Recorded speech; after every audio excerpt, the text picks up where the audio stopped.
안녕하세요. 헤드헌터 유직현입니다. 회사에서 이제 다들 이제 업무를 보시다 보면 조직이기 때문에 혼자서 일하는 경우도 있긴 하지만 대부분 이제 다른 부서, 같은 팀원, 다른 거래처나 다른 회사 이런 식으로 결국에 다 이쪽으로 엮여가지고 업무를 하게 되죠. 그러니까 결국에 커뮤니케이션, 소통, 이 원활한 소통 이게 돼야 이제 업무도 좀 잘 굴러가고 그거에 대한 성과도 이제 잘 나온다. 다들 이렇게 생각을 하고 있거든요. 그러다 보니까 요새 이제 취업할 때 특히 이제 신입사원들 이제 진행을 할 때에는 이렇게 커뮤니케이션을 어떤 식으로 할 거냐, 당신은 커뮤니케이션을 할 때 어떠한 강점이 있느냐 이런 걸 자주 물어보기도 하고, 이제 경력직 같은 경우도 면접에서 그런 걸 많이 물어보죠. 다른 부서가 어떤 식으로 지냈냐, 어려움은 없었냐. 이렇게 업무를 처리할 때 소통을 한다라는 거는 단순히 인간관계에만 국한된 건 아닙니다. 완전 이제 업무, 회사에서 내가 해야 될 모든 일이 이 소통의 베이스를 두고 있다는 거죠. 보면 내가 회사에서 일을 할 때 다른 사람과 어떤 식으로 소통을 하느냐, 제일 첫 번째는 메일이 있죠. 메일이랑 사내 메신저 비슷한 용도로 쓰인다고 저는 생각을 합니다. 그런 게 있고, 첫 번째는. 그리고 두 번째는 유선상으로 이제 전화, 서로 이제 말로 이야기를 하는 거죠. 전화 다음에는 직접 이제 페이스 투 페이스로 얼굴을 보고 이제 상황이나 협의해야 될 걸 이야기를 하는 거죠. 회의 같은 게 주로 이제 그런 식으로 많이 진행을 하는 거죠. 그러니까 메일이나 왔다 갔다 하는 것보다 결국에 이제 관련된 유관부서 사람들이 모여서 회의를 통해서 이제 어떠한 상황에 대해서 결정을 한다.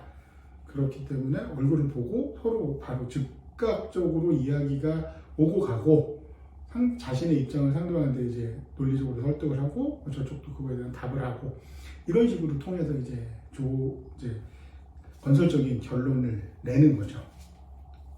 그러면 제 생각에는 이 메일, 메신저, 그리고 전화, 그리고 실제 얼굴을 보고 이야기하는 거, 요 세 가지가 있는데, 내가 하는 업무의 성격이나 그 당시 상황에 따라서 요거를 조금씩 맞게 적용을 해야 조금 내가 업무를 할 때도 도움이 되고, 조금 크게 봐서는 다른 사람들과 인간관계나 어떤 업무 관계, 비즈니스 관계를 조금 더 이제 원활하고 스무스하게 이제 맺을 수 있는 거라고 저는 생각을 해요. 그러니까 첫 번째는 메일이나 메신저보다는 일단 기본적으로 메일을 워낙 많이들 쓰시니까 많이 오면 하루에 100통도 오고 150통도 오고 여러 개 다 오죠. 메일 쓰는 거 쓰고 참조 이런 거 하면 그냥 쭉 붙여서 할 수가 있기 때문에 메일은 굉장히 많이 옵니다. 그렇기 때문에 메일은 그냥 모든 업무의 가장 기본 베이스죠. 메일이 가장 많이 사용하고 소통하는데 가장 편리합니다. 일단은. 왜냐면 일단 메일은 써서 보내면 내가 어떤 요청사항이든 뭐를 했을 때 저쪽에서 그거에 대한 답이 오기 전까지는 일단 약간 거기서는 해방되는 듯한 느낌이 들잖아요. 그런데 이제 업무를 하다 보면 이제 같은 회사 사람이나 다른 사람들하고 이제 업무를 할 때 어떤 내용에 대해서 이제 그쪽하고 공유를 할 때 메일로 쓰기 되게 애매한 경우들이 있어요. 그러니까 예를 들면 뭐냐면 나랑 우리 부서랑 저쪽 팀, 다른 팀, A, B, C 팀이 있을 때 어떤 문제가 발생을 해가지고 이거의 책임 소재가 과연 어디에 있느냐, 아니면 손실을 어떤 쪽에서 이걸 보전을 하고 어떤 쪽에서 해결을 할 거예요. 이렇게 좀 되게 굉장히 크리티컬하고 서로 입장이 좀 첨예하게 대립할 수 있는 상황 같은 경우에는 이게 메일을 쓰는 것도 되게 조심스럽거든요. 왜냐하면 메일이 되게 편리하긴 하지만 메일은 일단 써서 보내버리면 증거가 확실하게 남아버리죠. 메일 자체가 증거가 되는 거죠. 그러니까 내가 만약에 메일을 썼는데 조금 내용과 상관없이 잘못 썼다. 그러면은 빼박이 돼버리는 거죠. 내가 그건 잘못했다, 잘못 썼다 라고 이야기를 해봐야 이미 그게 메일이 회사에서 공식적인 메일로 나가버리면 그거를 되돌리긴 되게 어려운 상황이 되거든요.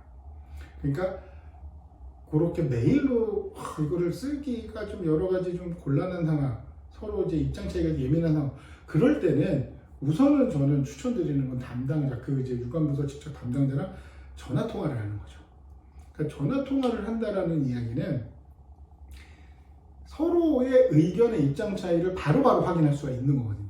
메일은 쓰죠, 보내죠, 기다리고 저쪽에서 그걸 확인을 하고 그걸 읽고 대응 방안을 설립을 이제 정한 다음에 어떤 식으로 써야겠다 쓰고 이게 시간이 좀 오래 걸립니다. 그런데 전화라는 거는 아무래도 바로바로 서로 입장 확인이 되는 거죠. 요즘 이제 뭐 콜 포비아 해가지고 이제 전화를 굉장히 이제 좀 싫어하는 사람들이 좀 있다라고 하더라고요. 그런데 솔직히 이제 회사에서 뭐 혼자만 일하는 부서가 아니라면 솔직히 전화가 생각보다 메일보다 때로는 굉장히 도움이 많이 될 수 있습니다.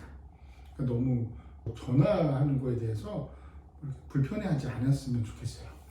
근데 전화로 하다가 언성이 높아지는 경우도 있습니다. 실질적으로 뭐 아다르고 어다르다고 가장 많이 쓰잖아요, 말을.